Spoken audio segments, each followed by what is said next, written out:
welcome to Gems. Welcome, welcome. And you have entered the Gem Zone. And my name is Curry Glassell. I will be your host as we dwell, if I can speak, as we delve into various subjects and mostly focusing on what? Glamour, elegance, money, and sex, and not necessarily in that order. So where have you refused any one of those items? Glamour, elegance, money, and sex. Four big, huge topics. Have you ever thought the thought, well, I could never be glamorous, or elegance? Oh my gosh, are you kidding me?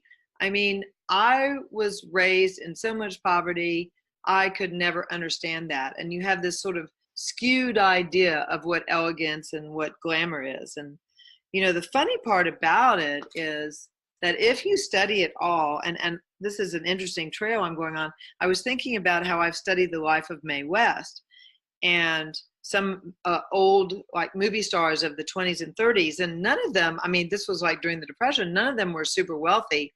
And what they did was they used what they knew or what they loved or their looks, and they worked with the camera and the magicians of Hollywood, and they created this,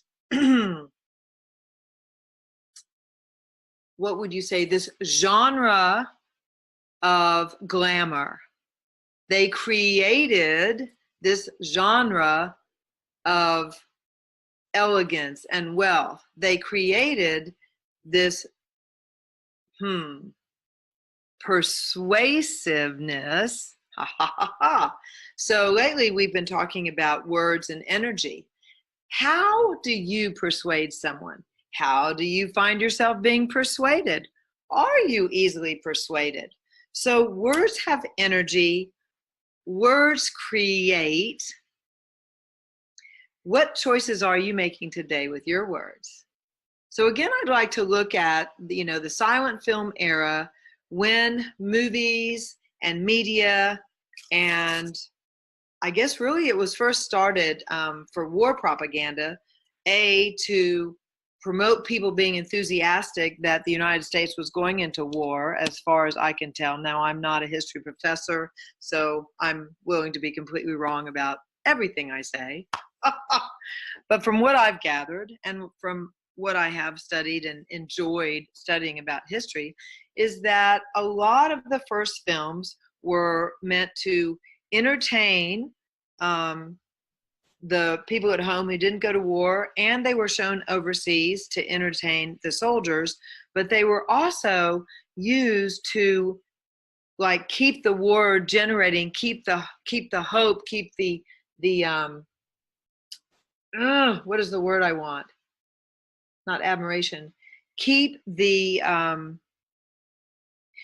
reason for fighting like generated, like igniting the fire of cause and purpose, and keeping that rotating and reveling in the troops to revel them and keep supporting them and getting them ready for battle and letting them know that they're fighting for their country and this is a great thing and there's an enemy and they so what is it that we two-leggeds have that is so valuable for us that we have to create an us and a them scenario?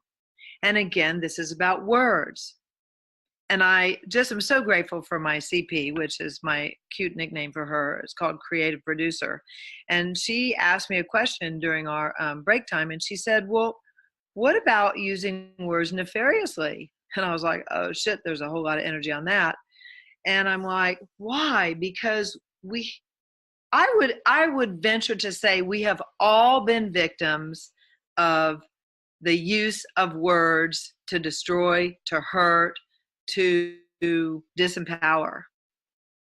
If you haven't, I want to meet you. I'm going to come to your seminars. If you have never been disempowered by someone in your life, I want to hear about it. If you have never been told that you can't, I want to hear about it, because I've actually never found someone who hasn't been disempowered or told they can't do it.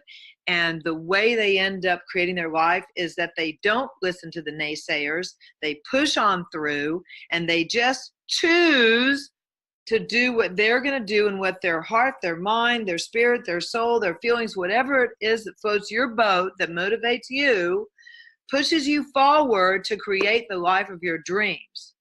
But if you let those naysayers, if you let those people who really desire the worst for you and not the best for you, if you let them win, if you let them get the best of you, what will happen? You will end up being under the bus. For me, I have had a few close calls like that in my life. I think that's why I'm so enthusiastic about words, and why I was so elated when I actually found the Access Consciousness Toolbox and classes, because I had been living a life where people would say one thing and do another. Oh yeah, we call that hypocrisy. Well, welcome to my entire childhood. Everything someone told me, as I found out much later in life, basically was a lie, or a truth with a lie attached, or was being told to me to get me to do something they desire. Oh, I think that's called brainwashing, or I guess the way speakers and people use it now is the power of persuasion. But believe me, that can be used for good and for bad. And what is good and bad? Consciousness or anti-consciousness? Because is there really any good and bad? Well, that is your own personal point of view. It may be your personal religious point of view. I'm definitely not going down that road. You believe whatever you like. What I would like for you to look at is, are the words you're speaking creating the life you'd like to live? Are you even interested in more glamour? You know, what is glamour? For me, glamour is dressing up, putting on beautiful materials, you know, putting on jewelry, and going like to the theater. To me, I like creating that as a glamorous event. Now, sadly, these days, I'm the only one dressed up going to the theater. I mean, I remember when I had to dress up to get on an airplane. You know, if I was flying first class, that was like a big deal. And you dressed up, and you know, it was like, whoa. So over the past decades, you know, things have changed. People have gotten more casual. You know, now I guess the only time anyone ever dresses up is that they're part of it, some kind of charity ball, and that's the way it is. Because why is that? Because I'm thinking because of the wonderful things she does. I mean, what? How come people don't choose to bring more glamour into their life? That is a really good question. I'm asking it all the time. I'm asking myself, well, how come I don't put on a ball gown today and go to the gym? Well, first of all, because I couldn't work out very good in a ball gown at the gym. But okay, so why wouldn't I put on a gown, you know, just tonight? I'm actually going to an event. I'm going to a mixer tonight at a club in Houston. It's called the Petroleum Club. I'm pretty excited about it. It's a leadership mixer. Now, will I wear a ball gown? Abso-fucking-lutely not. I will wear something that's more dressy than a business suit, mostly because I don't think I have any business suits. But I will not wear jeans. I will either wear something with a beautiful fabric, silk or satin. I will probably wear a dress of some kind, or depending on how it's going, since I wore high heels the past couple of days, and if I don't want to wear high heels, I might wear some beautiful pants and a beautiful satin shirt. I will be dressy casual. You know, it's a casual mixer. People will be coming. They say it's business casual, which means people will come from work. So they'll all mostly be wearing blue suits or gray suits and blue shirts and white shirts, because that's what the suits do. You guys know that, right? Anyway, so glamour. Again, business casual. What the fuck is glamorous about that? Not much, right? So if you're interested in adding glamour to your life, that's a whole different subject. Oh my goodness, that was my little timer because I've been rambling lately. I'm supposed to keep these things to 10 minutes, you know. So what I'd like to encourage you to look at is what words are you speaking? What are you choosing for your life? Are you choosing glamour? Are you even interested in choosing more glamour? If not, fine, don't do it. Now, elegance, that's something else. We could do a whole show about that. But basically, the best meaning I like about elegance is getting the most done in the least amount of time, being the most efficient with what you have to work with. Doing something elegantly means doing it like smoothly, quickly, and with ease. Okay.